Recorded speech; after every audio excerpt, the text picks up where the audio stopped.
All right, a big welcome and thank you to our next speaker, Sharon Birdchick Stiteler. Sharon was given a Peterson Field Guide to Birds when she was 7 and she snapped. She loves birds. It's just the way she's wired. She's spent most of her adult life trying to get paid to go birding, doing bird surveys, writing, and leading bird trips. Her writing has appeared online and in publications, including Outdoor News, Audubon Magazine, Washington Post, and she's written many books, including 1001 Secrets Every Birder Should Know. She makes regular appearances on television and radio answering bird questions. She currently works for Denali National Park, which we just heard a little teeny bit about, but we want to know more. You can find her online under the handle Birdchick. Sharon will share with us how to get ID tips when the field guide fails. Thanks, Sharon. You're welcome. Thank you so much for having me. And I was going to do a formal presentation, but I thought for some of the things that I was going to talk about, it might be easier for me to live stream my phone. So I'm going to share that in a few minutes. And I'm just going to preemptively apologize if any embarrassing photos show up. But, birding is wonderful. And when you're first starting, there are so many birds that you don't know, or even after you've been doing it for a while, there are birds that you don't know. And you could be out in the field on your own and you just can't figure something out. And I'll give an example. The first summer of the pandemic, I ended up spending a lot of time up in Aiken County and birding there. And I usually travel so much that I don't have time to bird that county like I would like to. So having access to a cabin, I went there all the time. And I went to Long Lake Conservation Center. And I know my bird sounds pretty well, but there was one bird that just kept singing and singing and singing, and I couldn't figure it out. And it was in a spot where I couldn't just go off trail. I had to stay on the boardwalk because that was the rules. And I sat out there and I was trying to parse it out. And eventually I figured out what I was hearing was a Lincoln sparrow. And it was singing its breeding song, which is something I had not heard before in the summer, but it was really one of those challenging things. So, it took me a lot of steps to get to what that is. And I'll show you some of the things that I did to try to finally work out what that bird song was. So let me make sure I'm going to share this correctly. Just bear with me for just a sec. All right, share screen. Time share. Okay. Are you seeing my phone screen? Jen, can you give a thumbs up or a thumbs down if you see it? Great, great. Okay, great. So I'm going to share with you some of the apps that I really find useful, because sometimes you're looking at a bird and you have your trusty Sibley nearby, or your National Geographic, or maybe even your Crossley, and you just can't figure out the bird from there. It doesn't look like what it should look in the book. And so when I have some of those things happen, one of the first things that I try to turn to is the Merlin app. And Merlin does so many wonderful things. Whoa, let's get out of that. Merlin's trying to identify a picture of Craig Mullenbach playing cribbage with us last night. Merlin will help you with identification in a number of different ways. Originally, when Merlin first came out, it didn't do photo ID, it just did questions. And I used it so much when I worked at the Mississippi National River and Recreation Area Visitor Center, or when I wished I'd had it when I worked at the Wild Bird Store, because people will come up to you and say, yeah, I got one of those blue cardinals. What is that? And I'm like, you mean a blue jay maybe? No, it's much smaller. And then you kind of work through the steps and you come to find out that they had a tufted titmouse in their backyard. But one of the things that I like about Merlin when you're trying to figure out a bird is it takes you through the steps of what you should be thinking about when you're asking someone else for identification, or when you're trying to figure out what you saw. You know, it asks where you've seen it. It asks the time of year. So you can even think back to maybe a rare bird that you saw last fall. It tries to help you focus in on size, and it even gives you some suggestions. So maybe it was between a robin and a sparrow. And then it asked you what were the three main colors that you saw. Let's face it, most of the birds we see are brown, gray, and white. And then it asks about a specific type of behavior. And a lot of those behaviors can help you zero in on those birds. Let's just say it was on the ground. And then it will come up with a list of possibilities. So even if you don't have a photo of a bird, those questions can really help you come up with an idea. And what Merlin will do is it comes up with several species that you can kind of check out. And I think when I see people online or when they text me and say, hey, I had this bird, but Merlin said it was this and it doesn't look like that, people don't always scroll up and down to really look at what all the potential birds could be. They also, I find, don't scroll side to side, where you can see many, many pictures of the suggested bird. Because let's face it, down here, we're looking at a horned lark. And that, juvenile horned lark looks very different than what an adult looks like, an adult male, when you see them in breeding plumage in the summer. So it's a handy tool, and it can really help you that way. Another mistake that I see people make when they say, hey, I took this picture and Merlin can't identify it, is that they're not zooming in enough. So let's do choose photo with Merlin. And again, let's hope there we are playing cribbage last night. So it doesn't have to be the best photo of a bird ever. So here we are, it's a picture. Let's see if Merlin can get it. Since I took this picture with my phone, I have location services turned on for my phone, so it automatically tags wherever I have that location in. If you are uploading a photo, or if you have location services turned off on your phone, or you've taken it from your camera, you do really need to put in where you took that photo, because location is such a key factor when narrowing down the species of birds. And then it comes up with a list of possibilities of what it could be. And this one got it right away. This was one of the fox sparrows that showed up in my backyard this week. Let me see if I can find a worst photo that we can use. Photo ID, choose photo. I know I have a much. Here's one. So here's another sparrow that showed up. Let's see if Merlin can get it. Okay, so Merlin went right away to ruffed grouse and turkey for that sparrow photo that was in there. And that's because I didn't zoom in on the sparrow. So I think what the algorithm is picking up on is the large hollow log that's behind it. That's just something I have in the backyard for photography purposes. So let's go back. And what Merlin really needs you to do is get as much of that bird in the square as possible. And let's see if that makes a difference. And it got it right away. It's a song sparrow. So if you're using Merlin for these photos, really use that zoom in feature. It makes a tremendous difference. When people post to Minnesota Birding that Merlin couldn't ID their bird, I will take a screenshot of their bird and I will put it in Merlin on my own phone, and I'll zoom it in and put in the location, and Merlin usually gets it on the first or second try. So that is a really handy thing that Merlin can do.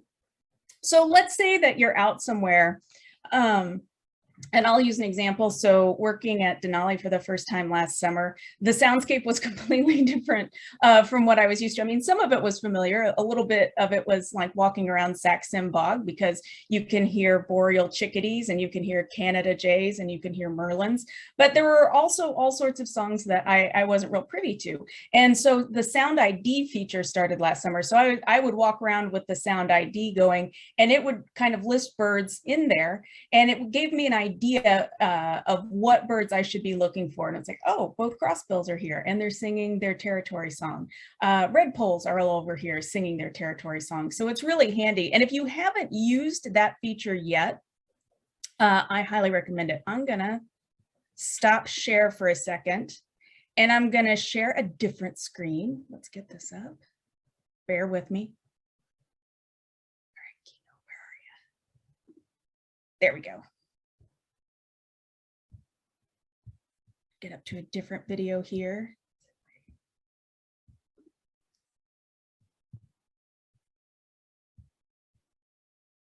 Here we go. Share screen. Let's go to Keynote. There we go. Go here. Share. All right. Are you seeing a screen that says Merlin does sound ID?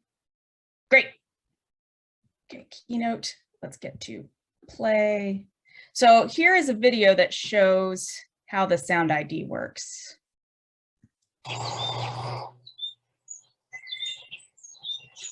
This was not in Alaska, this was in Minnesota.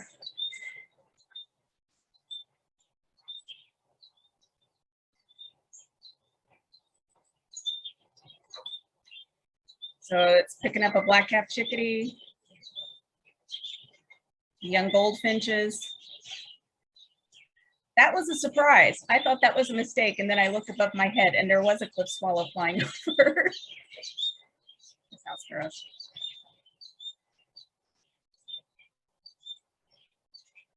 So yeah, it got everything except for that blue jay that was calling in the background. But what that does is it gives you a list of birds that you can kind of be like, okay, these are some of the birds that I should be watching for. This is what the phone is picking up. So it's a handy tool. It may not identify everything all the time, but it's something that if you're having trouble figuring out what that bird is, it will give you a concise list, and then maybe you can kind of do some more in-depth research into your field guides.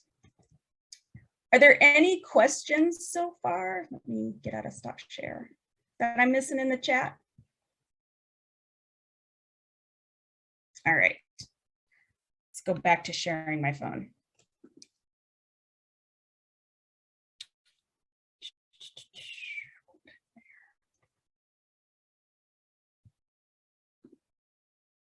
All right, so we've covered that. The other app that I like to use to try and help me narrow down the bird species that I might have in my area is the Birdseye app.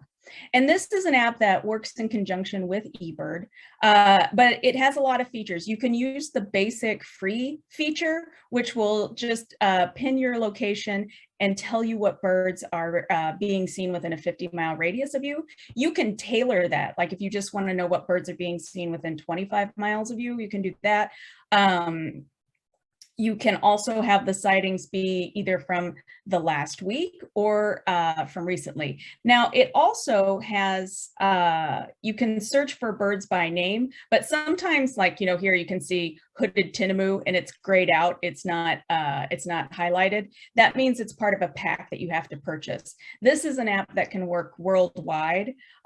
So if I'm planning a trip someplace, like I know I'm going to go to Honduras, I can purchase a pack that will have Honduras birds and look for them in there. But I can, and it's a rental. So I just use the Honduras pack for a couple of months and I pay like $4.99 for 2 months for that. So that's not so bad. So it's not something that you're buying all the time. And then, but if you just use the basic feature, it will show you all the birds that have been reported in eBird in your general area. And so this can also be kind of a handy list with you. If you're out in the field and let's say you're seeing a duck that you don't recognize, you can scroll through and just kind of look at them and see, well, what are the expected ducks? Okay, there's greater scaup, there's lesser scaup. You can also go in and it will show you all the places that someone has tagged in eBird as having reported that bird. So you can even kind of look at it and say, yeah, you know, I saw that weird duck up here. Oh yeah, I was also at Tony Schmidt Park. So yeah, maybe that is the one that I saw. So it's just a tool that helps you narrow things down. I use this quite a bit when I travel. I had to go to Las Vegas a few years ago for business, and I opened up this app while I was on the plane, and so it brought up a list of birds that I should expect. And it also has this needs tab.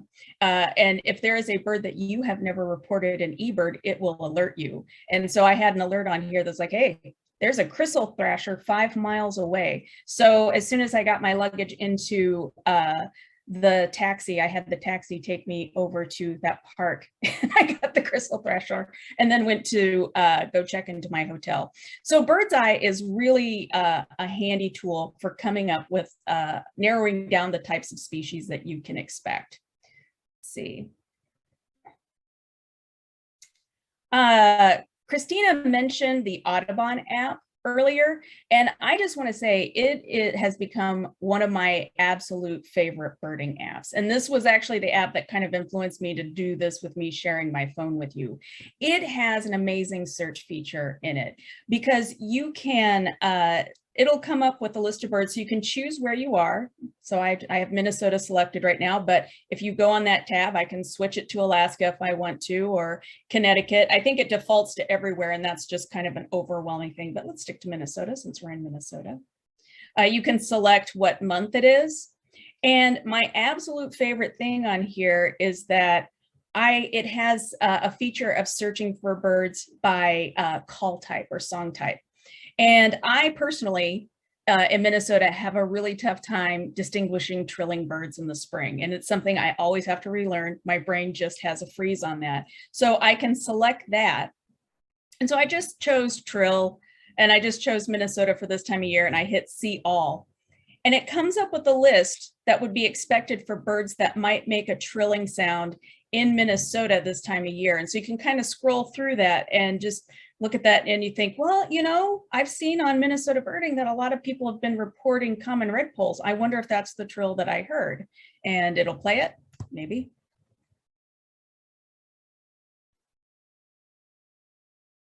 It's not playing the call right now, and I think that's the way I have my phone strapped into the PowerPoint, but trust me, it does play the bird calls on there. So that is a really handy thing. Another way that you can really narrow down the birds that you might be hearing or seeing is you can also figure out what habitat you were in. So you're like, okay, I heard this trilling bird. I know it was March. I wasn't in high mountains. I wasn't in a landfill. Oh, but I was in a freshwater wetland. So then what it does is it tailors the list to that habitat. And if you happen to see the bird and maybe you only caught a glimpse of it, and maybe you caught the tail shape, you can even tailor it to tail shape. So this is one of my favorite apps when you know, the book isn't helping you out, but you want to come up with a narrow list of what you saw. You can do so many things with the Audubon app, and it's a free app to use. You do have to register an account with Audubon. You will get lots of emails from Audubon, but we all know how to deal with emails we do or do not want. So yeah, it's a handy tool for when you can't figure out what those birds are. I like it. In some ways, I like it better than the Sibley app. The one thing that I will say that the Sibley app has going for it that Audubon doesn't yet, but maybe that's a matter of time. Oh, no, don't download that. Is with Sibley, you can do comparisons. You know, sometimes in the spring, you might be looking out at Lake Harriet and you see a grebe and it's like, oh man, I'm not sure if that's horned or eared. And so you can click horned, you can click eared, and it brings them up side by side. And you can look at those birds side by side to figure out which one that you're seeing. It also will bring up the calls at the same time. So you can listen, it's like, okay, am I hearing an eared grebe? Is that what it sounds like? Or am I hearing the display call of a horned grebe? So Sibley is a good one for that. All right, let's see that. Okay. So if you've gotten to this point and you know you still, maybe you have an idea and maybe you have a blurry photo and you want to try and ask someone else online, either in a text or by going to Minnesota Birding or to the MOU page or the American Birding Association's very handy page, what's this bird? You have to list location. And it's critical for a lot of things. Location really informs someone who's going to help you with ID, especially with a terrible photo, of what the habitat is, what's expected in the state that time of year. So if you put that in, that's going to help get you some identification. Another thing is that a lot of times people want to know what sounds they're hearing, especially this time of year. If you're going to get a recording with your phone, don't use the voice memo app. Use your video app, and for a couple of reasons. On iPhones in particular, it has 2 microphones. So when you're doing voice memo or when you're talking on the phone, that microphone is down at the bottom. When you take video, there's a separate microphone up here, and it has a little bit more capacity to get things from further away. So you'll have a better shot of getting a bird, especially if it's a quiet bird that's singing in the background. The other thing is when you're loading things up to social media, the video files, they load a lot easier. Sometimes those MP4s, you just can't load them onto a page. It's hard for people to have the software handy. So video is just handy for both of those. But I highly encourage people, if you're hearing things that you don't understand this time of year, post them. A lot of us enjoy trying to identify those bird sounds. And it's really handy for all the other birders out there too that are trying to learn how to identify sounds. All right, so one final thing that I want to talk about, and this isn't so much for prep as it is for, or it isn't so much for afterwards, but this is a really handy app / website called Larkwire. They have 2 different courses on here. Some of them are for visual identification and some of them are for audio identification. And it uses kind of a game system to help you figure those out. There are basic free games that you can get. Let's see. Like the backyard visual basics or the backyard bird songs, those are free. And if you want to try and test it out to see if you like it, then you can. The land bird ones, the more in-depth ones, those do cost. And you know, they're about the price of a book. I think it's $22 or $24.99, but you get 600 to 800 species depending on which package, and you get over 1,000 types of songs and calls. And I'm going to see, this should work. See, I'm going to, nope, we don't want that one. Land bird songs. Oh no, it took it down.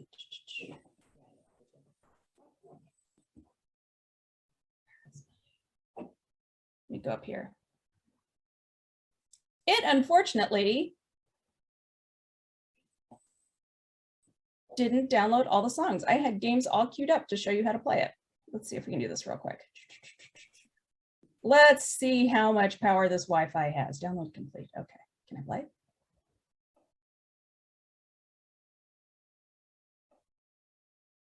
Well, I'm having a technology fail, but you can check out Larkwire on their website. It's larkwire.org, I think, or it's .com. Or you can look for Larkwire in your app store and play with the free versions, but they really do a good job. They'll usually bring up 4 different birds and then play the call, and you have to tap on what bird you think is singing. And they do a couple of different phrases in there. So it really kind of helps you learn that basic bird language. I also find with the easy ones, when I show people it on my phone in person, they look at it and they're like, oh, I know bird songs better than I thought. And it also will mix up the species. So it's not necessarily all warblers at the same time, but you're hearing a group of birds that you would hear in the same habitat. So you're getting common yellowthroat and red-winged blackbird and yellow warbler and cardinal, you know, something that you would all hear. So it also kind of gets you into the frame of thinking, these are the clusters of birds that I'm going to hear at the same time.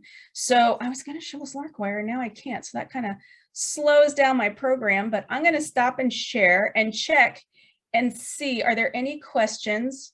Is there any cost to any of these apps? The apps I've been showing you, it runs the gamut. Sibley, you have to pay for Sibley. I think he's $20, which I just found my old Sibley field guide that I got when it first came out. And I was looking, I was like, how much did I pay for this? $35 for a Sibley guide. And now I can get them as an app with all the bird calls for like 20 bucks. Merlin is free. Audubon is free.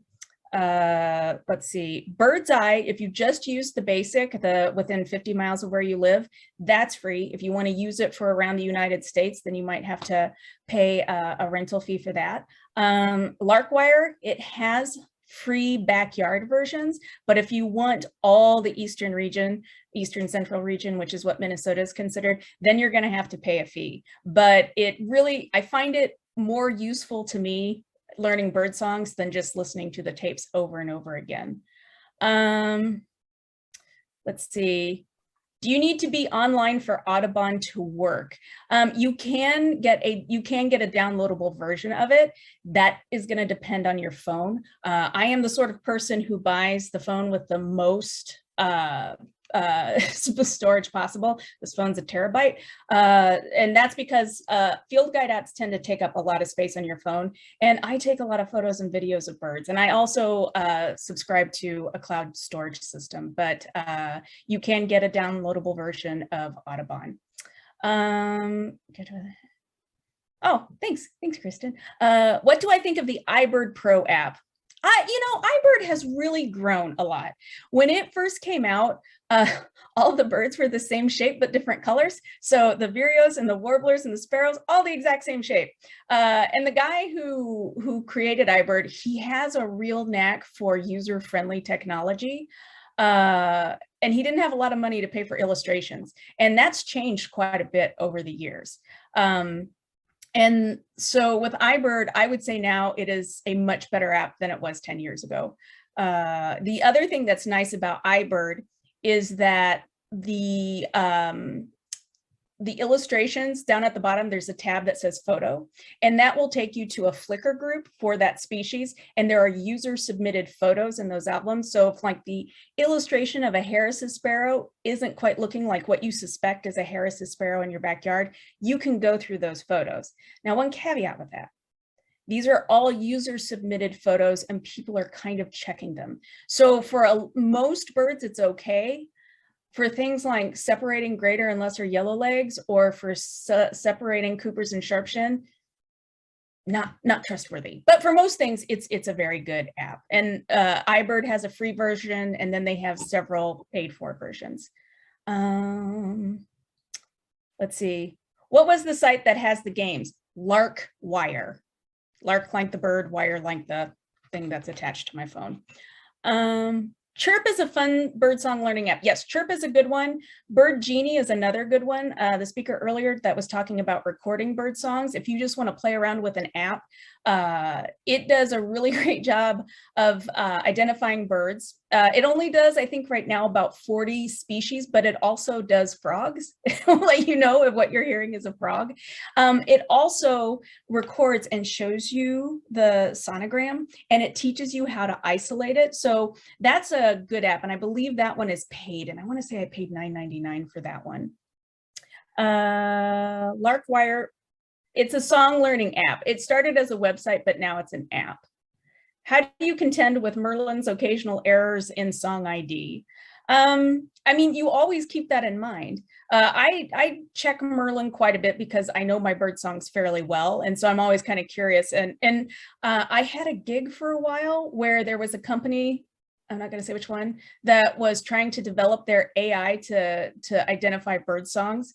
And so they would send me once a month this file of bird songs that their app couldn't ID and ask me to fill in the blank. And what I found fascinating was the app could not identify Carolina wren to save its life.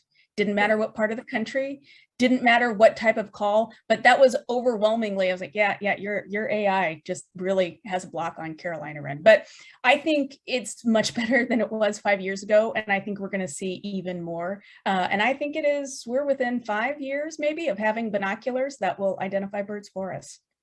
Wow. That's awesome, Sharon. Have I gone over time? I've lost track. It's all out the window with the chaos today. We're good. Did we get all the questions answered? I think we will have some time at the end if anybody wants to ask additional questions, and all our speakers have been wonderful about making their contact information available. So thank you, Sharon, for jumping in and covering it all. Sure, thank you. And I just put my email in the chat too, if anybody wants to send me a question. Yeah, thank you so much. I don't know if you saw us writing down the apps we have to download now. So if you go to birdchick.com, I have a tab on that page about my favorite birding apps, and these are all listed there. Excellent. Fantastic. Thank you. And we will all be traveling to see you in Denali, I hope.